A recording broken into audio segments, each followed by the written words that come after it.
Yesu na ngai oleki bango.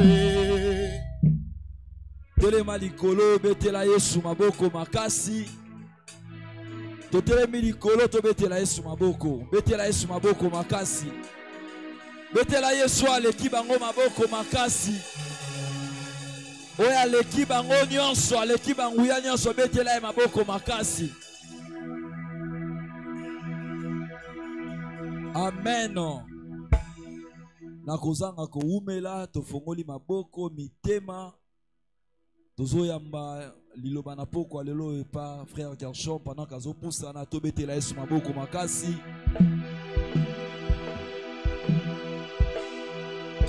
Acclame très fort le Seigneur. Acclame très fort le Seigneur.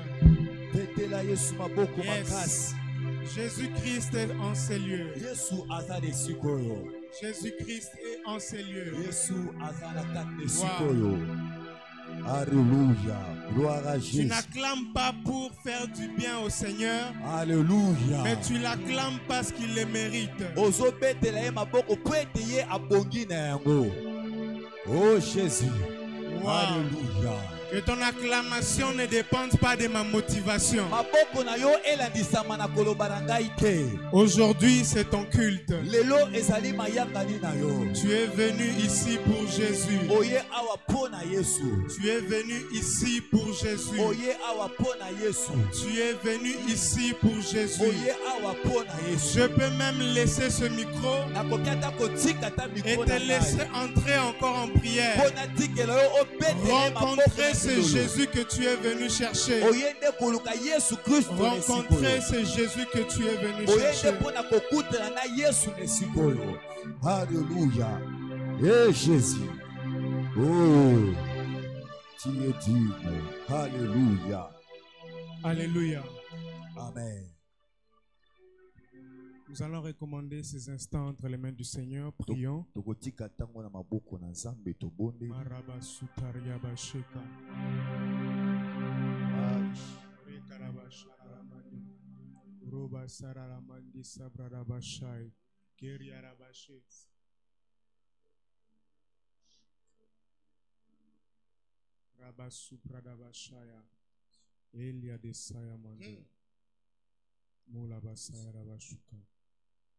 Éternel Dieu de gloire, je te recommande ce moment. Tu es déjà au milieu de nous. Utilise-moi comme un instrument afin de bénir ton peuple. Dans le nom de Jésus-Christ, nous avons ainsi prié et nous disons tous Amen. Amen. Acclamons le Seigneur et assoyons-nous.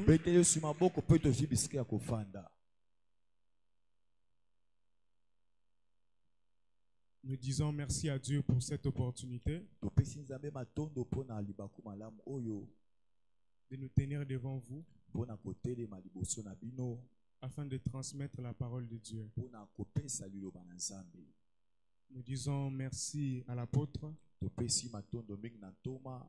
lui qui nous a donné cette occasion. Il nous a fait confiance afin que nous partageons la parole de Dieu.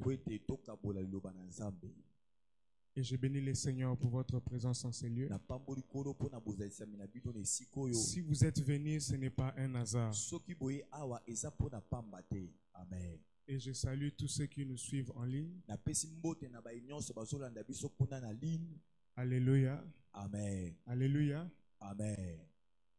Sentez-vous à l'aise dans la présence de Dieu. Que la présence de ton voisin ne t'intimide pas.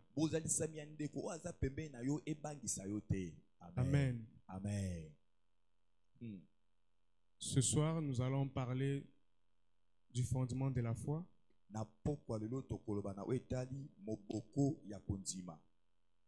Nous allons revoir le fondement de la foi.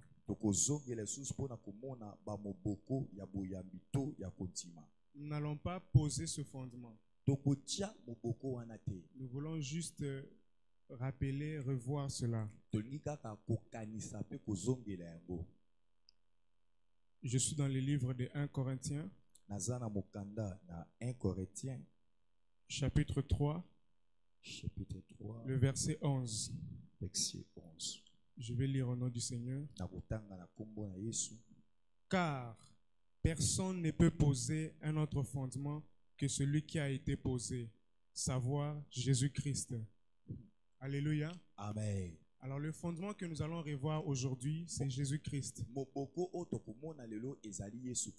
Notre foi en réalité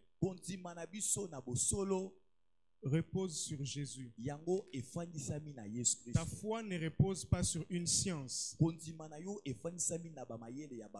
Ta foi ne repose pas sur une conviction.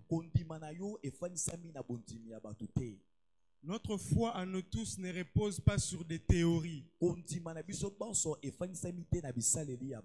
Mais notre foi repose sur Jésus-Christ. Alléluia. Amen. Jésus-Christ en tant que personne. Jésus-Christ en tant que Dieu. Mais Jésus-Christ aussi selon les significations de ce nom-là. Jésus veut dire sauveur.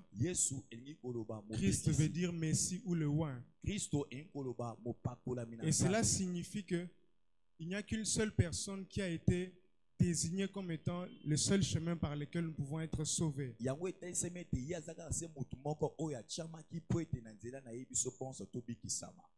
n'y a de salut en aucun autre nom,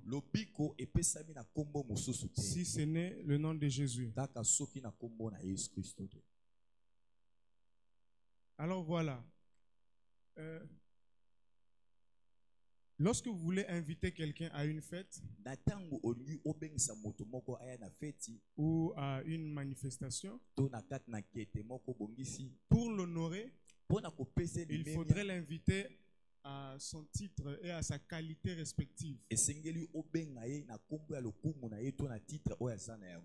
Donc lorsque vous invitez les gens, pour les honorer, il faudrait les inviter en leur qualité et titre respectifs. Généralement, on invoque Jésus-Christ sans vraiment comprendre qui il est, sans vraiment comprendre ce qu'il est capable de faire. Et cela manque au fait de l'honneur. Cela manque du poids. Nous avons dit le mardi que le nom de Jésus-Christ reste puissant. Même entre les mains d'une jeune fille, ça reste puissant. Mais tout dépend de la manière dont on l'utilise. La Bible nous dit dans Actes des Apôtres chapitre 19 le verset 13. La Bible nous parle au fait de certaines personnes qui chassaient les démons. La Bible dit quelques exorcistes juifs ambulants essayèrent d'invoquer sur ceux qui avaient des esprits malins le nom du Seigneur Jésus, en disant: je vous en conjure par Jésus que Paul prêche.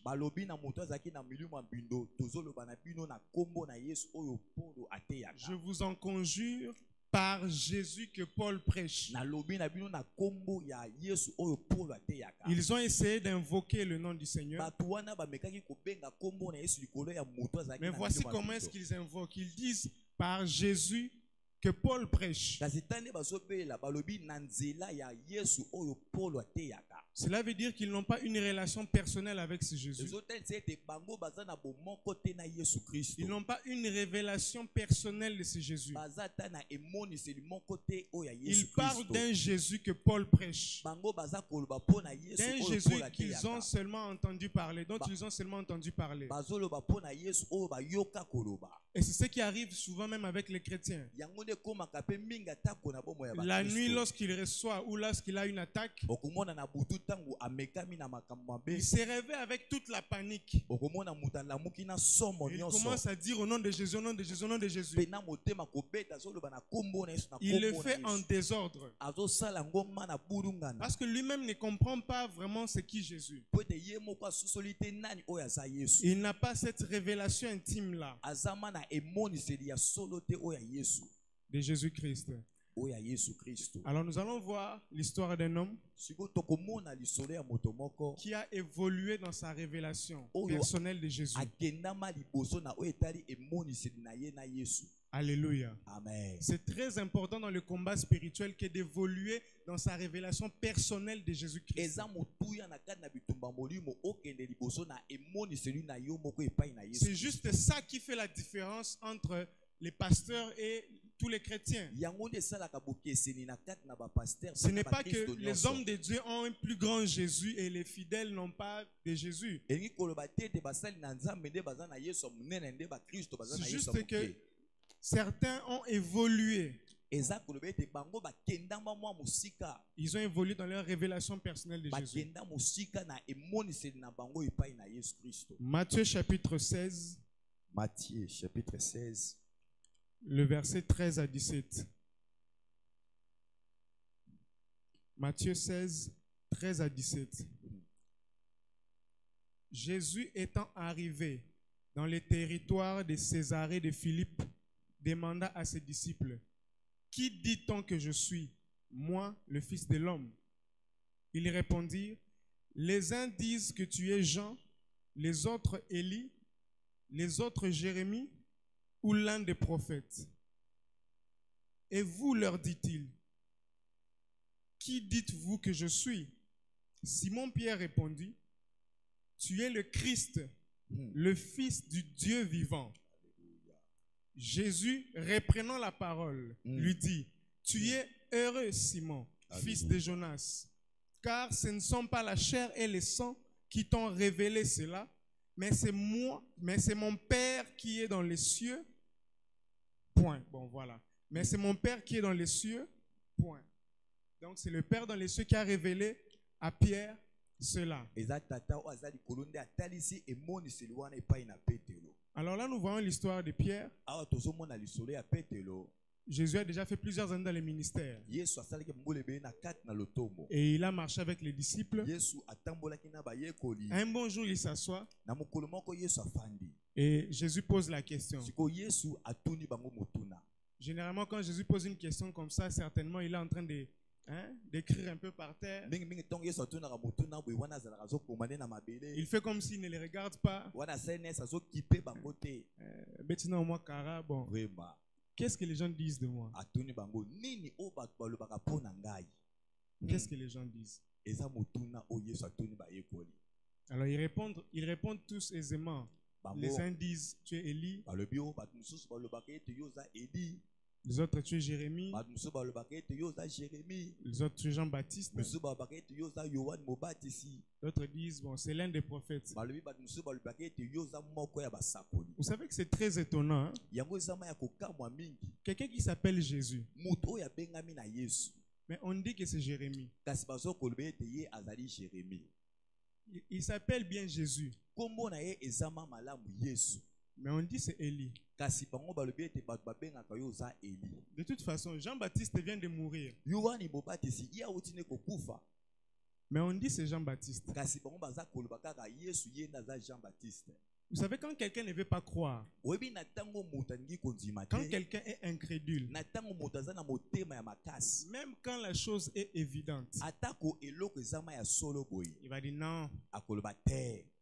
Vous savez, il y a des personnes qui ont une certaine forme d'incrédulité. C'est-à-dire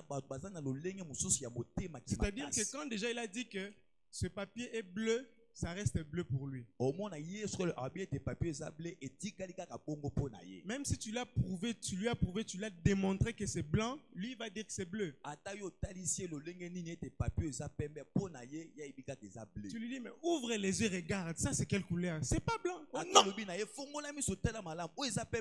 C'est bleu. Il y a des personnes qui discutent comme ça. À un moment il dit, moi je refuse, j'ai dit c'est bleu. Donc, il reste sur sa position. Et c'est en fait ce type de réponse que les gens, en fait, ce type d'avis que les gens avaient sur Jésus. Tous les signes étaient là. Même les temps déjà étaient bien comptés. Jean a témoigné de lui. Et ils se sont dit, c'est blé. Ils ont refusé une évidence. Parce que ce n'est pas normal. Quelqu'un qui est né, son père l'a appelé Jésus. Vous vous dites qu'il s'appelle Élie. Vous vous dites que c'est Jean-Baptiste. Dans l'église, il y a les chrétiens qui se disent, bon, pour moi, un chrétien ne peut pas être possédé.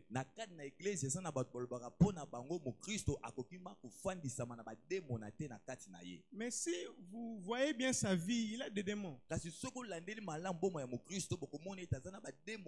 Et même lui-même, il a des preuves. Que certaines choses qu'il vit ne sont pas normales. Vous lui donnez un enseignement. Vous lui parlez des signes. Mais après il dit non, je refuse. Si nous lisons ces mêmes Matthieu chapitre 16 au début, la Bible dit, verset 1, les pharisiens et les sadducéens abordèrent Jésus et pour l'éprouver, lui demandèrent de leur faire voir un signe venant du ciel. Jésus leur répondit, le soir vous dites, il fera beau, car le ciel est rouge. Et le matin, il y aura de l'orage aujourd'hui, car le ciel est d'un rouge sombre. Vous savez discerner l'aspect du ciel, et vous ne pouvez pas discerner les signes des temps. Une génération méchante et adultère demande un miracle. Il ne lui sera donné d'autre miracle que celui de Jonas, puis il les quitta et s'en alla. La Bible dit que des pharisiens sont venus. Il dit, bon, ok, on commence à voir comme si tu es le Messie. Ça semble devenir vrai. Mais donne-nous un signe. Jésus leur fait voir que ça c'est de la mauvaise foi. Tu n'as pas besoin d'être scientifique pour regarder le ciel et voir qu'il va pleuvoir. Vous savez discerner toutes ces choses-là. Et sur quoi vous connaissez les Écritures. Mais vous demandez encore un autre signe. Donc une incrédulité là bizarre. Même lorsqu'il y a des preuves, les personnes ne veulent pas croire. Tu verras quelqu'un d'autre, il est même venu jusqu'ici. Et il s'est dit, bon, moi je ne crois pas trop en ces histoires-là que vous dites. Il faut nous parler plus de Jésus. Il faut nous parler plus de la parole de Dieu. Vos histoires là, vous mettez trop d'accent sur les démons, sur tout ça. Bon, en fin de compte, moi je n'y crois pas. Ce qui est dangereux, c'est quoi? On peut même prier pour sa propre sœur. On chasse les démons. Et on lui dit, papa, tu sais que ta sœur était convertie. Ta sœur allait déjà à l'église, elle avait cru au Seigneur. Peut-être même c'est son frère là qui l'avait fait recevoir Jésus. Mais après qu'on ait chassé les démons et qu'il ait même vu, il continuera à dire, bon, ces histoires là, il faut d'abord mettre ça entre parenthèses. On ne doit pas mettre l'accent sur Satan. Parlez-nous de Jésus. Alors ce soir, on va parler de Jésus. Qui a dit Amen? Amen. Alors le Jésus dont on parle, lui-même s'est assis. Et il a dit, que dites-vous que je suis? En ce moment-là, il ne s'agissait pas de la vie des autres. Il s'agit de ce prédicateur-là qui a beaucoup prêché Jésus. Il s'agit de ces disciples que Jésus a envoyés 2 à 2. Il s'agit de ces personnes qui ont eux-mêmes chassé les démons. Jésus dit, qui dites-vous que je suis? Vous savez, si Jésus vient ici, où il apparaît physiquement, et te pose la question, qui dis-tu que je suis? S'il te posait cette question, ça fait 15 ans que tu es à l'église, ça fait 6 ans que tu es à l'église, tu parles souvent de Jésus. Mais s'il te pose la question, qu'est-ce que tu penses que je suis?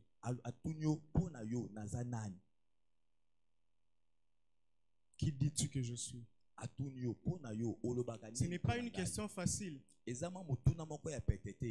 savez, on m'a raconté une histoire. Le prof met au tableau. Pendant l'examen, en fait, c'était un examen. Le prof de maths, l'examen, il dit 1 plus 1 égale. Point d'interrogation. Alors, c'est une question facile, n'est-ce pas? Comme la question quand on dit qui dit que je suis. C'est aussi une question facile. Et c'est tellement facile que ça peut devenir compliqué. Ces étudiants ont mis des algorithmes. Ils ont écrit des cosinus. Ils ont mis toutes les formules qu'ils savaient. 1 plus 1, ils ont développé ça. Ils ont vraiment développé. D'autres de longues pages. Et le prof, quand il vient, il regarde les papiers comme ça, il voit beaucoup de chiffres là. Il laisse d'abord les papiers, il va au tableau, il efface. Et puis il écrit 2. En fait, tout le monde était choqué. Parce que parfois, pour qu'on puisse tester vraiment quelqu'un, ne lui cherchez pas de grandes choses. Si vous voulez le peser, donnez-lui quelque chose d'évident. S'il est vraiment sûr de la réponse, il donnera la bonne réponse. Alléluia. Amen. Et c'était une question facile. Vous comprenez que personne ne pouvait répondre. Pourquoi il ne pouvait pas répondre? Parce que même Jésus lui-même déjà les avait déjà parlé de lui. Maintenant, ils se disent, on peut répondre quoi là? Alors il n'y a que la personne qui est sûre qui peut donner cette réponse facile là. Est-ce que quelqu'un est en train de comprendre ce texte? Donc si Jésus vient te dire, qui dis-tu que je suis? Qu'est-ce que tu penses de moi? Pour que tu répondes, tu es le Christ, le Fils de Dieu vivant, il faut que tu sois sûr de cela. Alors, ton tâtonnement va signifier quoi? Ou ton hésitation signifie quoi? Ton hésitation signifie que tout ce temps ici, ton fondement n'est pas vraiment bien assis.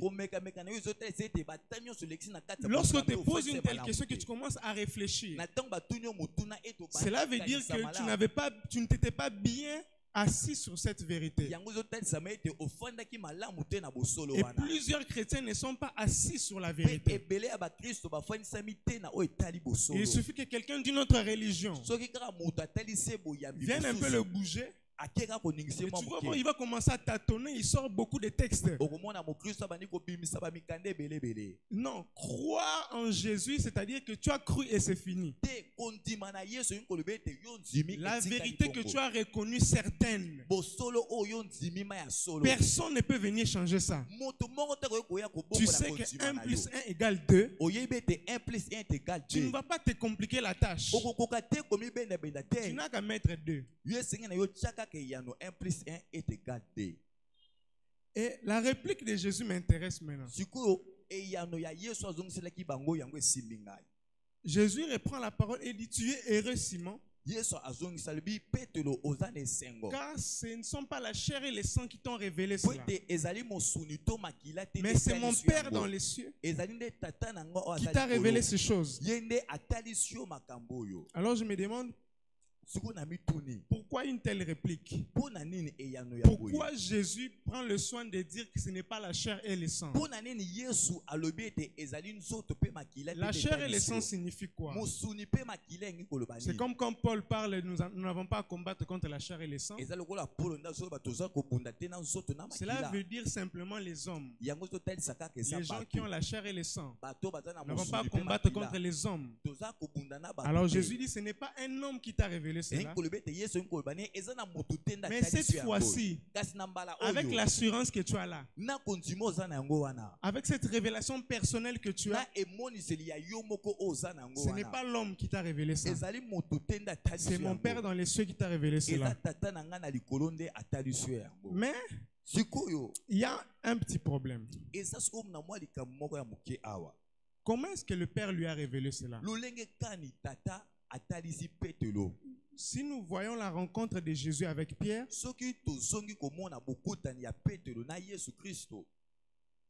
nous sommes dans le livre de Jean, le chapitre 1, le verset 40 à 41.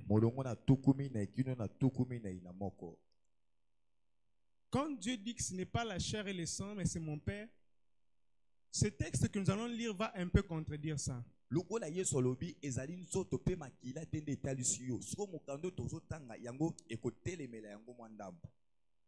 André, frère de Simon-Pierre, était l'un des deux qui avaient entendu les paroles de Jean et qui avait suivi Jésus. Ce fut lui qui rencontra le premier son frère Simon et il lui dit, nous avons trouvé le Messie, ce qui signifie Christ. Alléluia. Amen. Donc quelqu'un déjà lui avait dit ça. Et je peux vous montrer plusieurs textes où même les démons on dit ça.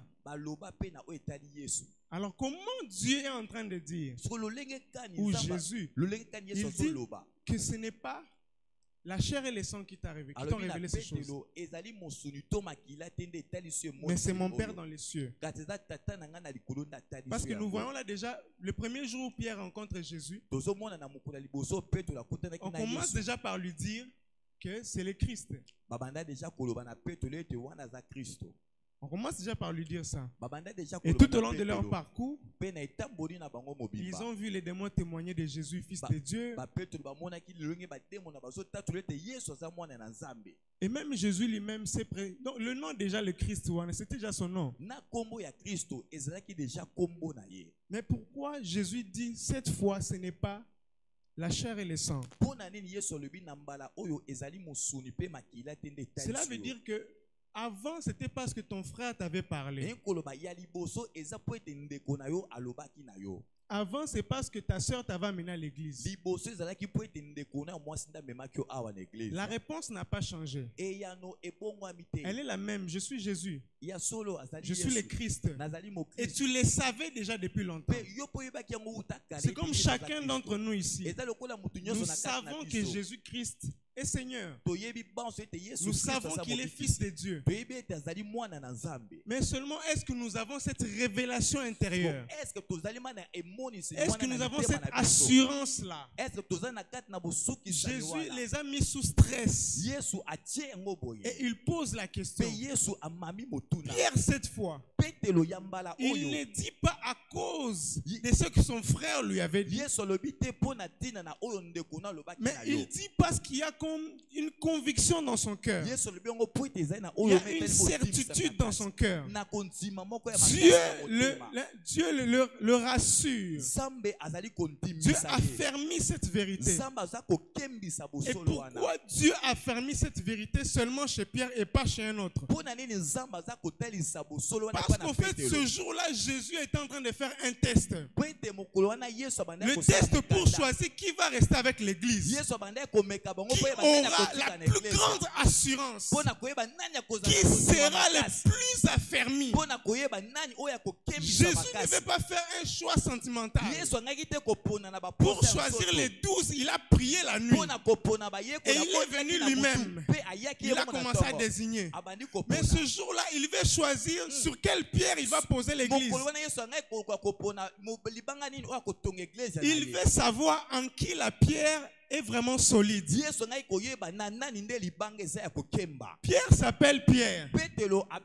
Mais le Pierre que Jésus cherche, c'est le rocher. Et Jésus veut savoir en qui est-ce que Dieu a placé le rocher. En qui est-ce que Dieu a placé la pierre angulaire qui va servir comme des soutiens pour les autres. Et il s'est fait que Pierre directement sont comme l'esprit les saisit. Au-delà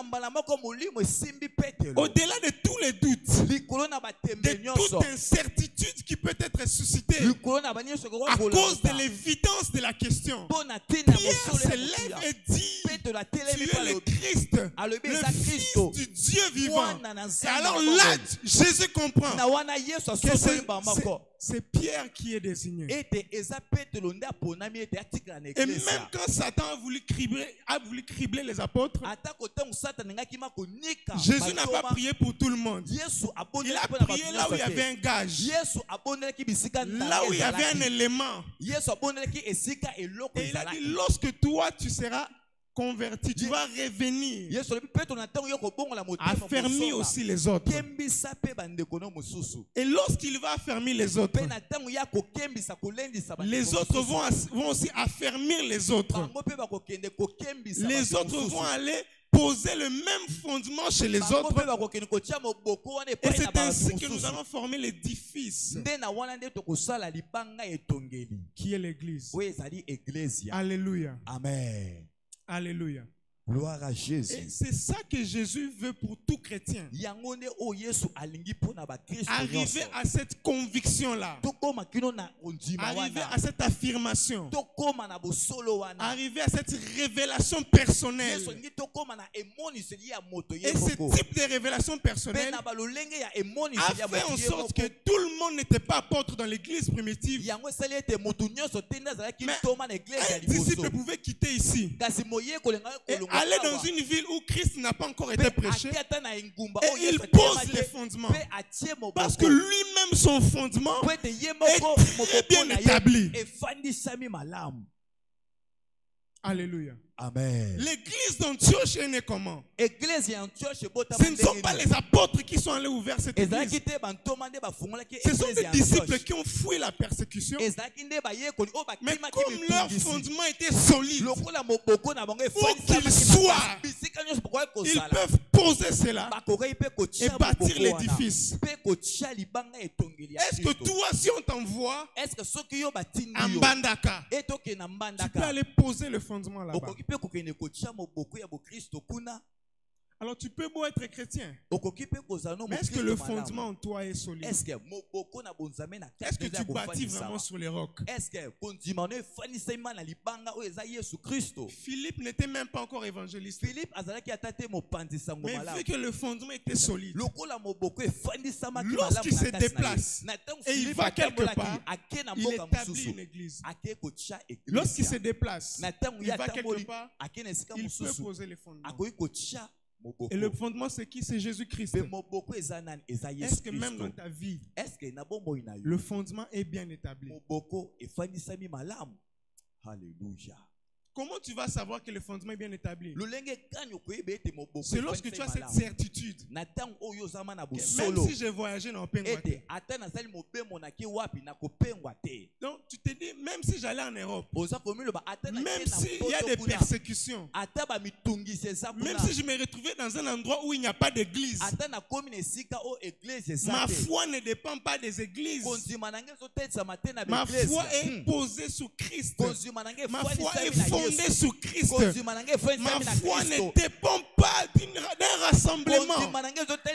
Ma foi ne dépend pas de consultations pastorales. Le confinement nous a aidés à comprendre si les fondements étaient vraiment solides. Sur leur chambre, même Jésus a commencé à avoir honte de leur chambre. Pourquoi? Parce que le fondement n'est pas bien établi. Jésus est déjà là. Mais tu n'as pas rendu cela solide. Tu n'es pas affermi. Et c'est la crise qu'il y a aujourd'hui. Les gens ne sont pas affermis. Ils pleurent beaucoup, ils se lamentent beaucoup, mais ils ne sont pas affermis. Ils sont pressés à dire feu, feu, à chasser les démons, mais ils ne sont pas affermis. Mais l'ennemi que tu vas attaquer, il va revenir vers toi. Mais est-ce qu'il te trouvera vraiment solidement édifié, solidement posé, fondé sur Christ? Alléluia. Amen. Et ce soir, Dieu veut que quelqu'un soit affermi. Que quelqu'un soit vraiment posé sur la base. Et Pierre, lorsque Jésus dit que tu es Pierre et tout c'est fini, par la suite, Satan vient parler par la bouche de ces mêmes pierres-là. Alléluia. Amen. C'est très curieux. Il vient de recevoir une révélation personnelle. Mais Satan vient, il passe par cette même bouche. Cela veut dire quoi? Lorsque je parle de poser les fondements, ça ne chasse pas directement tous les démons que tu as. Mais ça te permet d'être solidement établi sur Christ. Le combat peut continuer. Aujourd'hui, après que tu sois vraiment établi sur Christ, Satan peut passer aussi la nuit te parler. Tu peux faire un mauvais songe. Mais cela ne veut pas dire que le fondement n'a pas été posé. Mais seulement cette fois-là, tu ne feras pas comme Judas. Judas, quand lui, il trahit le Seigneur, il va se suicider. Mais Pierre, même quand il réunit le Seigneur, il ne sait pas où il va aller. Un jour, Jésus a chassé certains disciples. Il a même grimacé la foule. Il leur a parlé de manger ma chair et tout ça. Ils ont été choqués. Et Jésus maintenant pose la question encore. Il dit maintenant, vous là, vous êtes restés pourquoi? Et Pierre répond, où irions-nous? Alléluia. Être fondé sur Christ, c'est comprendre que peu importe ce qui arrive, tu n'as pas où aller. Même lorsque tu arrives au bout, même lorsque tu es coincé, tu n'as pas d'autre endroit où tu peux aller. Amen. Même si tout devenait noir, même si tu as régressé, tu as chuté, tu as tout perdu,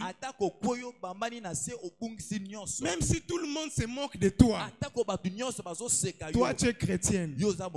Moi là même je ne pars pas à l'église. Mais où est l'enfant que tu as? Tu es pauvre, tu marches là à pied. Moi je n'ai pas ton Jésus là, mais je marche en voiture. Être solidement établi veut dire que même lorsqu'on te lance des paroles comme celle-là, toi tu ne sais pas où tu vas aller. Il n'y a pas moyen que tu prennes tes pieds, tu vas jusqu'à la maison d'un féticheur pour trouver une solution. En fait, tu es comme soudé. Tu es comme attaché quelque part. C'est cet attachement-là que Jésus veut qu'on ait. Qu'on soit fondé sur lui. Jésus avait des paroles blessantes. Il avait des mauvaises réponses qu'il donnait souvent aux disciples. Mais il savait qu'on va aller où? Et parfois, pour que Dieu puisse nous tailler, pour que Dieu puisse nous forger, nous devons passer par des étapes, des situations difficiles. Mais lorsqu'on est solidement établi en Christ, on ne peut pas fuir Dieu. On ne peut pas abandonner Dieu. Je suis en train de dire à quelqu'un, ce ne sont pas les circonstances que tu traverses là qui peuvent te pousser à dire j'arrête de prier. C'est très important d'être solidement établi sur Christ. On ne vient pas à Jésus pour chercher seulement un mariage. Non, on est venu à Jésus parce qu'on n'a pas d'autre endroit où on peut aller. Et lorsque quelqu'un a cette assurance-là, lorsque quelqu'un comprend ça, sa façon de combattre le diable devient différente. Il y a des personnes qui remettent tout le temps en cause. À tout moment, ils commencent à douter un peu. Est-ce que Dieu est vraiment avec moi? Avec tout ce qui m'arrive là, est-ce que Dieu va vraiment agir? Et Satan te ravit même l'adoration. Tu ne sais plus adorer Dieu. Il y a des chrétiens qui pensent que quand tu viens aller à l'église, tu es triste. Donc Dieu... non. Dieu, en fait, quand tu fais ça, Dieu ne te comprend pas. Pourquoi tu es triste? Les gens pensent que quand tu fais un peu une mine là, bizarre, donc ça influence Dieu. Non. Tu es juste en train de plaire à Satan. Quand tu pleures là, quand tu te soucies, quand tu commences à douter, quand tu commences à te lamenter, ça n'influence pas Dieu. Mais Satan se réjouit parce qu'il a atteint son objectif. J'aimerais te dire que empêche Satan d'atteindre son objectif. Il m'est arrivé plusieurs fois. Pendant une maladie, tu as commencé, tu pries. Vous savez, ça arrive à tout chrétien. À un moment là, tu essaies un peu la guérison, les dons de guérison. Tu essaies un peu la puissance de Dieu. Pendant que tu es malade, tu commences à prier. Au nom de Jésus, la maladie, je ne vais pas prendre les médicaments. Mais j'aimerais dire à quelqu'un, Dieu a fait intentionnellement que tu ne sois pas guéri. Alléluia. Dieu pouvait te guérir. Mais là, il a refusé intentionnellement de te guérir. Pourquoi? Pour voir après si tu seras toujours posé sur le fondement. Les chrétiens croient que tu dois venir intimider Dieu. Cette fois-ci, ça ne marche pas, je laisse. Okay. Dieu va faire que ça ne marche pas. Comme ça, toi laisse. Alléluia. Et vous savez qu'est-ce que l'apôtre Paul dit? Il dit dans 2 Timothée que nous savons que le fondement est solidement établi. Nous allons chercher ce texte. 2 Timothée, chapitre 2. 2 Timothée, chapitre 2. Le verset 19. Néanmoins, le solide fondement de Dieu reste debout avec ses paroles qui lui servent de sceau. Le Seigneur connaît ce qui lui appartiennent et quiconque prononce le nom du Seigneur qui s'éloigne de l'iniquité. Cela veut dire que le solide fondement de Dieu reste toujours debout. Lorsque tu as reçu Jésus-Christ réellement dans ta vie, ce n'est pas une épreuve qui va te séduire, qui va t'écarter, qui va t'éloigner de Dieu. Vous savez, dans une église, le pasteur peut avoir peur de châtier certaines personnes, de les redresser. Il se dit, bon, si je lui fais ça, peut-être qu'il va fuir. Mais vous savez quoi? Dieu va seulement s'arranger pour montrer au pasteur là au songe. Punir cette personne-là. Oh, le pasteur va commencer à intercéder. Oh non, tu vois, il est un peu instable. Si je lui fais ça, il va fuir. Et la plupart des pasteurs, Dieu les a aussi fait passer par ce test-là. Pour leur montrer que ce n'est pas toi qui gardes les brebis. Moi, je connais mes brebis. Je peux même lui faire passer par le feu. 15 ans de stérilité. 25 ans de pauvreté. Il ne va aller nulle part.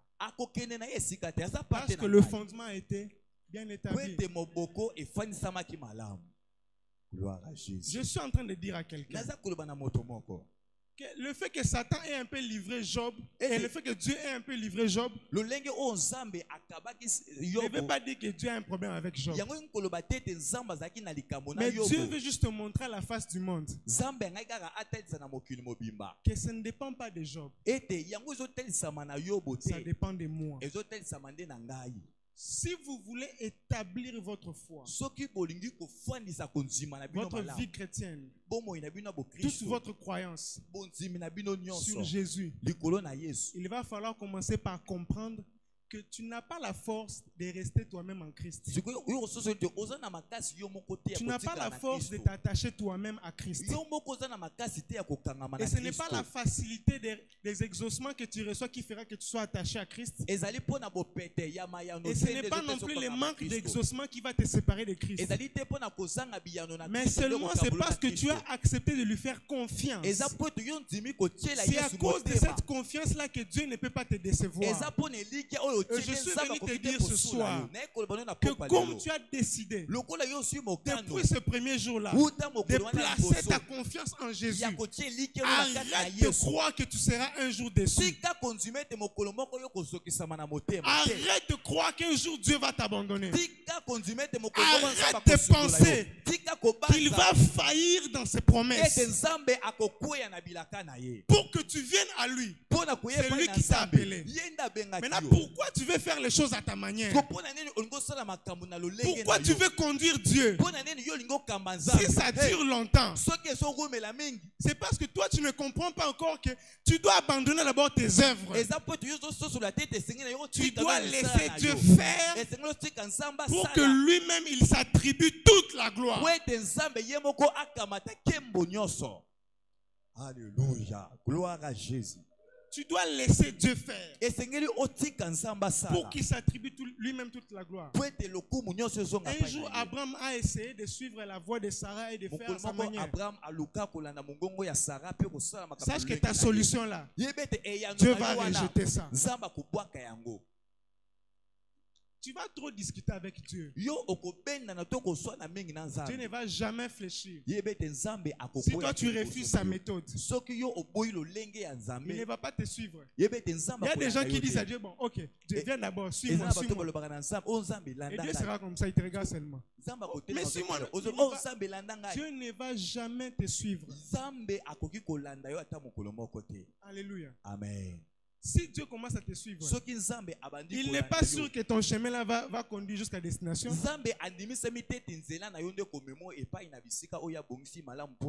Alléluia. Amen. Alléluia. Amen. Alors, je vais parler d'une deuxième personne. Cette personne, c'est Nicodème.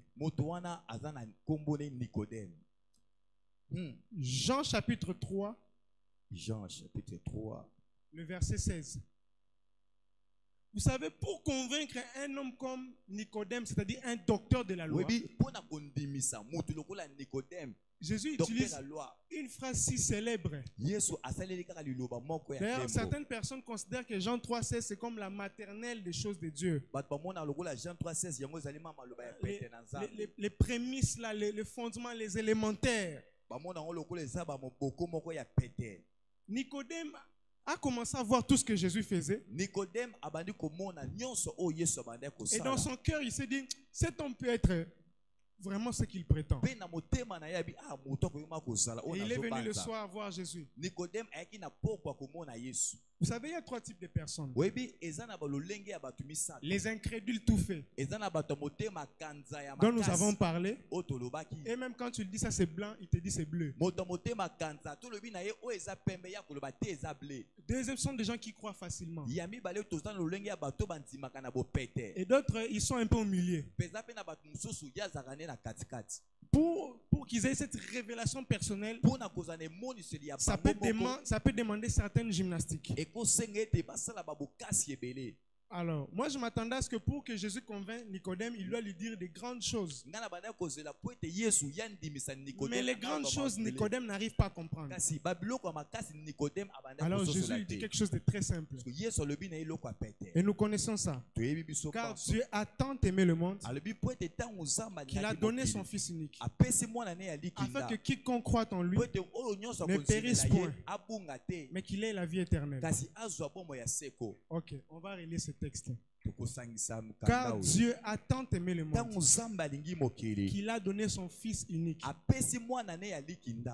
Est-ce que nous savons tous que ce texte parle du Fils unique? Dieu a tant aimé le monde qu'il a donné son Fils unique. Quand tu dis ça à un Coréen, c'est normal pour lui. Quand tu dis ça à un Congolais, un Jamaïcain, c'est très simple, c'est normal, ça passe. Quoi de plus évident? Mais lorsque tu dis ça à un Juif, non seulement un juif, à un docteur de la loi, ça a un autre sens. Parce que le docteur de la loi sait que les anges, on les a appelés fils de Dieu. Et comment ça se fait que Jésus devient fils unique? En fait, déjà cette phrase-là, c'est mon fils unique. À un docteur, ça le choque. Ça le choque parce que lui, il a lu dans la loi. Exode 4. Le verset 22 à 23. Exode 4, 22 à 23. Alléluia. Tu diras à Pharaon: ainsi parle l'Éternel, Israël est mon fils, mon premier-né. Je te dis, laisse aller mon fils. Donc pour un docteur, il sait que Dieu a déjà des enfants. Abraham et tous les autres enfants d'Israël. Mais ça commence où que toi tu dises Dieu a donné son Fils unique. Et d'ailleurs, ce n'est pas une phrase gratuite. Lorsque Dieu dit laisse aller mon fils, ce n'est pas une déclaration gratuite. Parce qu'il y a une suite. La suite dit ceci: laisse aller mon fils pour qu'il me serve. Et si tu refuses de le laisser aller, voici je ferai périr ton fils, ton premier-né. Donc si Dieu avait tué les premiers fils d'Égypte, les premiers-nés des fils d'Égypte, c'est parce que Pharaon refusait de laisser aller le fils de Dieu. Est-ce que quelqu'un me comprend? Ça veut dire que Dieu avait déjà des enfants. Dieu avait déjà des fils. Mais Jésus ici dit: alléluia. Car Dieu a tant aimé le monde. Dieu est là qui a tué, qui a saccagé les premiers-nés des fils d'Égypte parce qu'on refusait de laisser aller son premier fils. Ce même Dieu-là a envoyé son Fils unique afin que quiconque croit en lui ne périsse point, mais qu'il ait la vie éternelle. Quand est-ce que Jésus est devenu fils unique?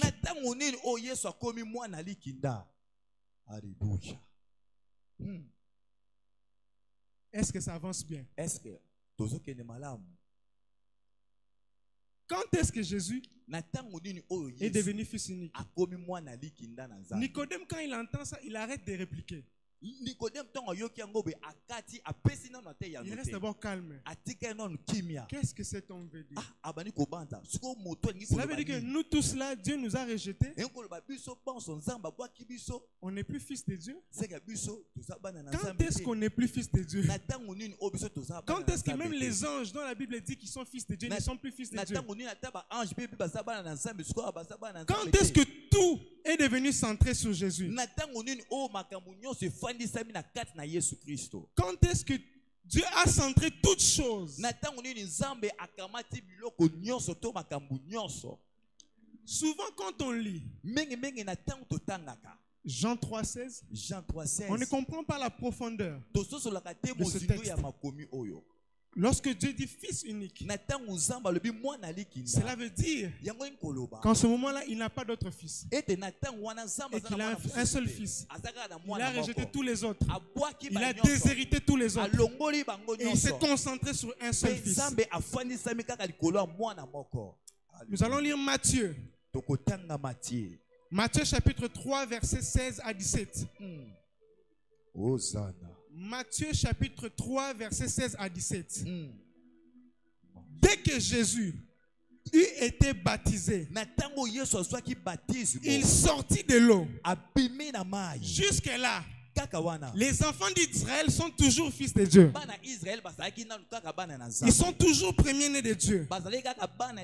Mais Jésus entre dans l'eau de baptême. Et il sort de l'eau. Et voici les cieux s'ouvrir. Et il vit l'Esprit de Dieu descendre comme une colombe et venir sur lui. Et voici une voix se fit entendre une voix se fit entendre des cieux. Ces paroles.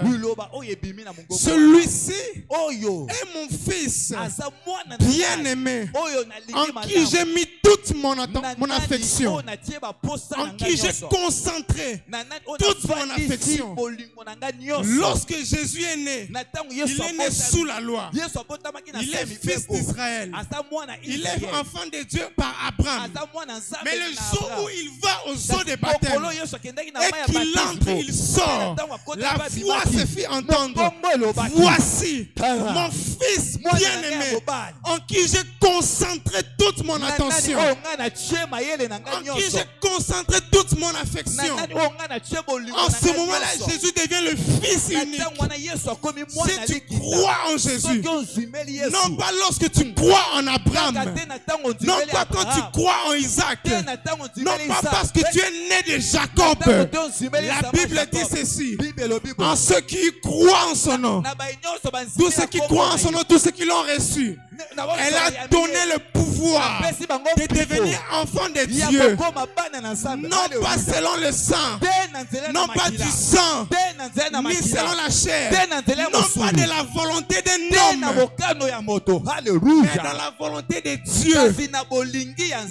Dieu ce jour-là est en train de faire de Jésus le chemin, la vérité et la vie. Dieu est en train de concentrer l'alliance. Il est en train de concentrer le salut. Il est en train de concentrer toute son affection. C'est pourquoi l'apôtre Paul, il dit dans 1 Timothée chapitre 3 le verset 16, et sans contredit, le mystère de la piété est grand. Celui qui a été manifesté en chair, justifié par l'esprit, vu des anges. Les anges aussi devaient voir. Même les anges ne savaient pas qui est le fils bien-aimé de Dieu. Ils étaient tous fils de Dieu selon Genèse 6. Mais ce jour-là, Dieu concentre toute son attention. Il dit cette fois-ci, il n'y a qu'un seul nom, il n'y a qu'une seule personne, il n'y a qu'un seul Dieu. Je n'ai qu'un seul fils. Ce jour-là, le monde était en suspense. Les anges sont en train de regarder. Qu'est-ce qui se passe? Le ciel s'ouvre, Dieu se présente et il déclare: voici mon fils bien-aimé. Alléluia. Hey. Mon fils bien-aimé, en qui j'ai concentré toute mon attention. Même les démons, ils regardent et ils s'étonnent. Jésus-Christ manifesté en chair, c'est lui qui est le vrai Dieu. Imaginez ceci. Lorsque tu as un fils unique, tu lui donnes tout. Tu les gâtes. C'est pourquoi Jésus-Christ a dit, tout pouvoir m'a été donné dans les cieux et sur la terre. S'il y a des anges puissants, moi je suis plus puissant qu'eux. D'ailleurs, ma puissance ne peut pas être comparée à leur puissance. Et l'apôtre Paul déclare, c'est pourquoi il a été souverainement élevé. Dieu l'a souverainement élevé. Il lui a donné le nom qui est au-dessus de tous les noms, afin que tous genoux fléchissent et que toute langue confesse que Jésus-Christ est Seigneur, à la gloire de Dieu le Père. Le Jésus dont je te parle, le Jésus sur qui tu dois te fonder, le Jésus sur qui tu dois fonder ta foi, c'est celui qui a été souverainement élevé au-dessus des dominations, au-dessus des autorités, au-dessus des anges. Ces jours-là, tous les anges ont vu. Alléluia. Zambe nangai. Zambe nangai. Lorsque les fils d'Eskeva invoquent Jésus, c'est au nom de Jésus que Paul prêche. Mais toi, tu dois dire au nom de Jésus en qui j'ai cru, celui qui a été souverainement élevé. Dieu a concentré toute sa puissance, toute son attention, tout son amour en Jésus. Et ce Jésus-là est venu habiter en qui? En toi. Lorsqu'il habite en toi, cela veut dire que tout ce qui est à Christ devient aussi à toi. Alléluia. Oh Jésus. Alléluia. Gloire à toi, Seigneur. Oh, ta façon d'invoquer Jésus doit monter des dimensions. Les anges savent qu'on ne peut pas toucher à Christ. Lorsque Jésus est venu sur terre, dès qu'il s'approche d'un démoniaque, et précisément ceux qui étaient de la catégorie des anges, ils avaient tendance à fuir. Fils de Dieu, qu'y a-t-il entre eux? Pourquoi ils tremblent? Parce qu'on ne touche pas au Fils unique.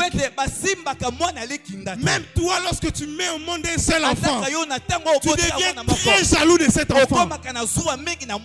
Amen. Et tout ce que Dieu avait de précieux, c'était ce Fils unique. Et il te l'a donné. Maintenant, quand toi tu pleures parce que tu as un problème, Dieu ne te comprend pas. Oh Jésus, alléluia. Dieu ne comprend pas pourquoi tu te lamentes. Si Jésus est vraiment en toi, tu n'as qu'à t'établir là. Moi je m'assois là et c'est fini. Moi je reste là. Le reste Dieu va s'en occuper. Alléluia. Même si j'ai des problèmes, moi je m'assois là. C'est pourquoi lorsque les apôtres étaient persécutés, ils ne disaient pas, oh Dieu, pourquoi tu nous as abandonnés? Ils vérifiaient seulement, est-ce que Jésus est là? La première fois, ils avaient fait une erreur. Jésus dans leur barque. La tempête est en train de frapper. Ils sont en train de s'inquiéter. Ils sont en train de disperser. Mais Jésus ça s'endort. Et Jésus se réveille et dit, mais pourquoi vous avez peur de foi comme ça?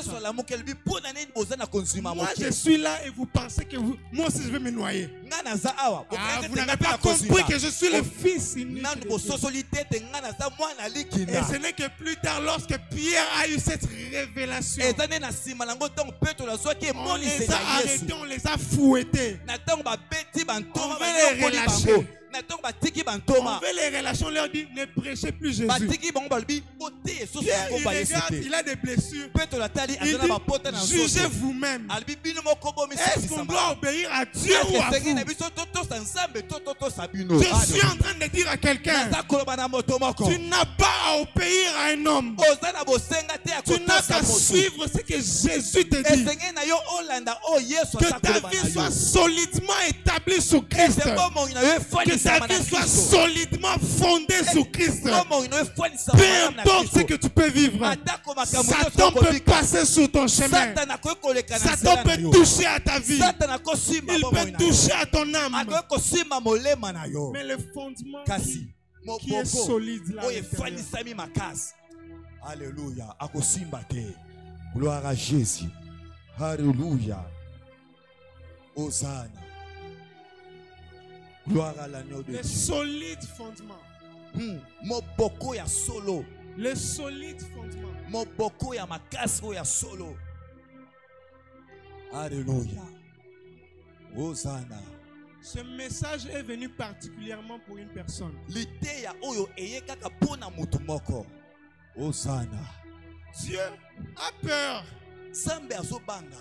de mettre des défis devant toi. Dieu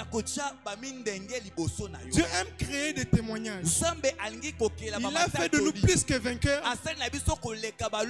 parce qu'il veut mettre des victoires, des combats devant nous afin que nous ayons des victoires. Ce que toi tu ne sais pas, c'est que ton combat, Dieu lui-même a occasionné que ça arrive. Alléluia. Gloire à Jésus. Dieu lui-même a occasionné ce combat. Tu as déjà jeûné, tu as déjà prié. Tu as passé 3 jours, 4 jours de jeûne, 5 jours. C'est que toi, après avoir fait ça, tu te dis que la prochaine étape, c'est qu'il faut que je me lamente. Ou que je pleure devant Dieu. Ok. Tu as pleuré devant Dieu. Après avoir pleuré, il n'a toujours rien fait. Est-ce que tu ne peux pas juste comprendre qu'il est en train de faire ça volontairement? Mais il ne fait pas ça pour t'écraser, pour te détruire. Il fait ça parce qu'il a des plus grands objectifs. Dieu était sûr de Job. C'est pourquoi il pouvait exposer Job. Mais toi, Dieu ne t'a même pas encore exposé. Satan n'est même pas encore venu te tenter. Tu combats seulement avec ta propre chair et avec les démons de la famille. Quand est-ce que Dieu va se glorifier dans ta vie? Cette année, Dieu veut se glorifier dans la vie de quelqu'un. Dans cette décennie, Dieu veut se glorifier dans la vie de quelqu'un. Dieu veut opérer de grandes délivrances. Mais pour que cela arrive, il faut que tu sois solidement établi. Ata mabele ningani. Alléluia. Oh Jésus. Toi tu es solidement établi. Tu peux même voir le pasteur, tu as prié, le pasteur a prié pour toi. Tu sens que rien ne se passe, rien n'arrive. Ça ne veut pas dire que le pasteur n'est pas puissant. Ni que Dieu n'entend pas tes prières. Ça veut simplement dire que Dieu veut te faire monter à une autre dimension. Mais toi, tu dois comprendre que tu as le Fils de Dieu. Tu n'as pas cru en un homme. Tu as cru au Fils de Dieu. Tu as cru en Jésus, en qui habite toute la plénitude de Dieu. Et ce Dieu-là habite en toi. Arrête de remettre en question ta chrétienté. Alléluia. Même si tu es tombé 1000 fois avec ces péchés, continue à te dire que tu finiras par abandonner ça. Même si tu es en train de tourner en en rond, même si tu fais du surplace, assure-toi seulement que comme tu as reçu Jésus. Aujourd'hui dans l'église, recevoir Jésus est devenu comme quelque chose de simple et de petit. Mais ce qui fait que chaque jour tu reviens à Dieu là, c'est parce que Jésus est en toi. Ce qui fait que chaque fois, même quand on se moque de toi, on te critique. Ce qui fait que tu continues à servir Dieu, c'est ce Jésus-là. Et comme ce Jésus-là est encore en toi, comme ce Jésus-là est toujours en toi, il finira par agir. Amen. Est-ce qu'on peut acclamer pour la parole de Dieu?